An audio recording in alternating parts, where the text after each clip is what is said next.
ይህ አዋዜ ልዩ ሰበር ነው። የአሜሪካ ጦር በኢትዮጵያ ሰዓት አቆጣጠር ዛሬ ከቀኑ 8 ሰዓት ጀምሮ የኢራን ወደቦችን ከበባ ውስጥ መጣል እንደሚጀምር ተገለጸ። ይህ ማለት ወደ ኢራን ወደቦች የሚገቡና ከኢራን ወደቦች የሚወጡ መርከቦች በአሜሪካ ባህር ኃይል ይታገዳሉ ወይም መንገድ ይዘጋባቸዋል ማለት ነው። ወይም መርከቦቹ ወደ ኢራን ወደቦች መግባትም ሆነ መውጣት አይችሉም። የኢራን እስላማዊ አብዮታዊ ዘብ ኮር ደግሞ በምላሹም የተኩስ አቁም ስምምነቱን ጥሶ ወደ ሆርሙዝ ሰርጥ የሚጠጋም ማንኛውም ወታደራዊ መርከብ ወይም ተዋጊ መርከብ ተኩስ አቁሙን እንደ ጣሰ ተቆጥሮ ክፉኛ ምላሽ ይሰጠዋል ሲል ዝቷል። የማይወጣበት አረንቋ ውስጥ ይገባል ብሏል። ዘገባዎች እንደሚያስረዱት ኢራን አሜሪካና እስራኤል በከፈቱባት ጦርነት ለደረሰባት ጉዳት ካሳ እንዲከፈላት የምትፈልግና ከዚህ አንጻር የሆርሙዝ ሰርጥና የታሪፍ አቋሟ ካሳ የማግኛው ጥረቷ አካል ነው። እንደ ተንታኞች እምነት ኢራን ከዚህ በፊት እንደ ግንባር መከላከያም ትቆጥራቸው የነበሩት በሶሪያ፣ ሊባኖስና ኢራቅ ያፈረጠመችው ኃይል አሁን ስለሌለም በምትኩ ሆርሙዝ ሰርጥን ለክልላዊ ደህንነቷ ምትክ ዋስትና አድርጋ ነው የምታየው። ፕሬዚደንት ዶናልድ ትራምፕ በኢራን ወደቦች ላይ የሚጣለው ከበባ በኢትዮጵያ ሰዓት አቆጣጠር ዛሬ ከቀኑ 8 ሰዓት እንደሚጀምር ባስታወቁበት መልእክታቸው ኢራን ከዚህ በኋላ ወደ ድርድር ተመለሰች አልተመለሰች ጉዳያቸው እንደማይሆን ገልጸዋል። የኢራኑ ውጭ ጉዳይ ሚኒስትር አባስ አርጋቺም ለድርድሩ መክሸፍ የአሜሪካ ሁሉንም የማግኘት የጎል ምሰሶውን በተለያየ ጊዜ ከፍ የማድረግና ከበባ መጣል ናቸው ብለዋል። የከሸፈውን የኢስላማባድ ድርድር ተከትሎም $100 በበርሜል ወርዶ የነበረው የነዳጅ ዋጋ ከፕሬዚደንት ትራምፕ ሆርሙዝ ሰርጥ መግቢያና መውጫን መቆጣጠርና የኢራን ወደቦችን የመዝጋት እርምጃ ውሳኔን ተከትሎ ተመልሶ $100 በላይ አሻቅቧል። እንደ ኢንዶኔዥያና ህንድን የመሳሰሉ አገራት የነዳጅ መርከቦቻቸው ያለ ችግር እንዲተላለፉም ከኢራን ጋር የተደራደሩ ቢሆንም የአሜሪካ ማዕከላዊ ሕዝብ በማኅበራዊ ድረገጹ ባወጣው መግለጫ ወደ ኢራን ወደቦችና የውሃ ዳርቻ አካባቢዎች የሚገቡና ከዛ የሚወጡ መርከቦች ላይ የሚጣለው እገዳ ማንንም ከማንም አይለይም ወይም በሁሉም ላይ ይሠራል ብሏል። ማዕከላዊ ሕዝቡ በመግለጫው ከኢራን ወደቦች ያልተነሱ ወይም ወደ ኢራን ወደቦች ያልሄዱ መርከቦች ማናቸውም ወደ ሆርሙዝ ሰርጥ የሚገቡም ሆነ ከሆርሙዝ ሰርጥ የሚወጡ ምንም አይነት እገዳ ወይም ማደናቀፍ አይጠብቃቸውም ብለዋል። በሌላ አነጋገር ከኢራን ነዳጅ ያልቀዱ ወይም ሊቀዱ የሚሄዱ ካልሆኑና ለኢራን ምንም አይነት የመተላለፊያ ታሪፍ ያልከፈሉ ሁሉ በበሩ በነጻነት ያልፋሉ፣ ይወጣሉ ማለት ነው። በኢስላማባዱ ድርድር የኢራንን የልዑካን ቡድን የመሩት የሀገሪቱ ፓርላማ አፈጉባኤ መሐመድ ባጋር ቋሊባፍ በሀገራቸው ሚዲያ በተሰራጨ መግለጫቸው ኢራን ለምንም አይነት ዛቻና ማስጠንቀቂያ አትንበረከክም ብለዋል። በግላቸው በኤክስ ገጻቸው ባወጡት መግለጫ ደግሞ አሜሪካ ላይ አሹፈዋል። ከዚህ በኋላ ከሆርሙዝ ሰርጥ በኢራን ቁጥጥር ስር ከመግባት በፊት ወደ ነበረው የነዳጅ ዋጋ ወይም የተፈጥሮ ጋዝ ዋጋ መመለስ እንደማይቻልና ይሄንን ባይ ባይ በማለት ተሰናበች የሚል ስላቅ ነው ያወጡት።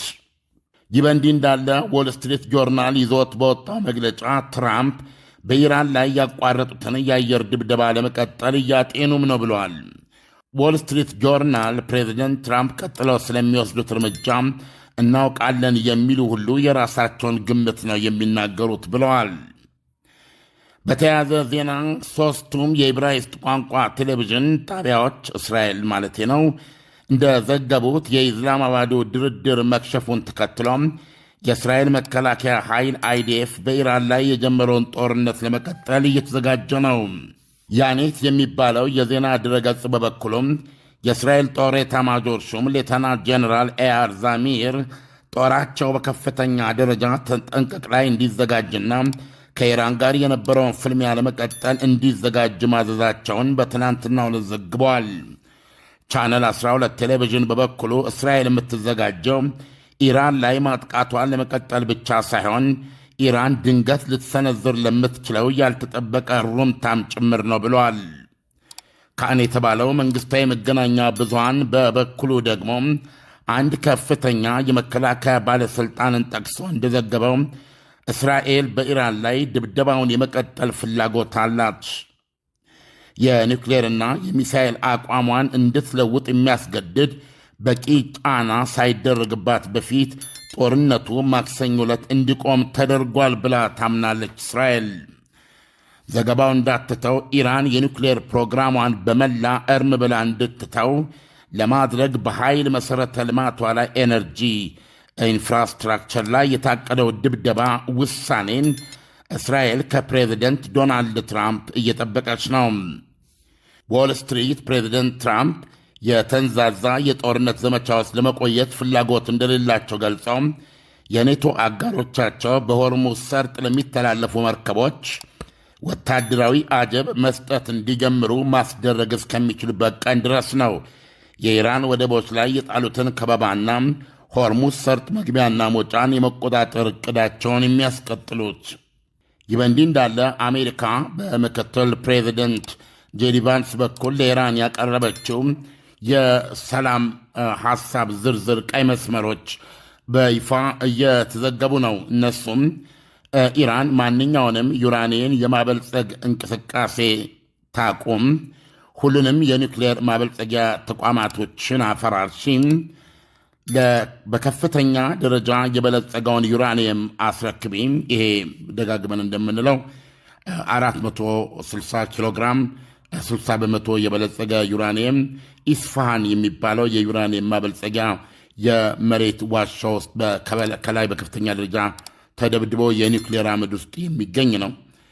ሰፊ መሠረት ያለውን የክልሉ አጋራትን ሁሉ የሚጨምር አጠቃላይ የሰላም የደህንነትና ውጥረት የማርገብ ማዕቀፍን ተቀበይ፣ ሐማስ፣ ሄዝቦላና ሐውቲዎች ለሚባሉት የሽብር ወኪል ኃይሎች የምታደርጊውን የገንዘብ እርዳታ አቁሚ፣ የሆርሙዝ ሰርጥን እንደነበር ሙሉ በሙሉ ክፈቺ፣ የመተላለፊያ ታሪፍ አትጠይቂ የሚሉ ናቸው። ኢራን በበኩሏ ከድርድሩ በፊት ያቀረበቻቸው የራሷ ባለ 10 ነጥብ የተባለ ሐሳብ ጦርነቱ ዳግም በኢራን ላይ እንደማይቀጥልና እንደማይካሄድ የሚያደርግ ዋስትና በቁልፉ የሆርሙዝ ሰርጥ መተላለፊያ ላይ ያላት ቁጥጥር ወይም ባለቤትነት እንዲጸና ይጠይቃል። እስራኤል በሄዝቦላ ላይ የምታካሄደው ውጊያ እንዲቆመም ጠይቋል። በሌላ ዜና የአሜሪካ ጦር በሆርሙዝ ሰርጥ ውስጥ የፈንጂ ጠረጋ መጀመሩን ከትናንት በስቲያ ቅዳሜ ማስታወቁ አይዘነጋም። ዩኤስኤስ ፍራንክ ፒተርሰን ጁኒየርና ዩኤስኤስ ማይክል ማርፊ የተሰኙም ዲስትሮየሮች በሆርሙዝ ሰርጥ አልፈው አረቢያ ሰላጤ ውስጥ በመንቀሳቀስ ላይ እንደሚገኙ ተገልጿል። ኢራን ወይም የኢራን እስላማዊ አብዮታዊ ዘብ ይህንን ያስተባብላል።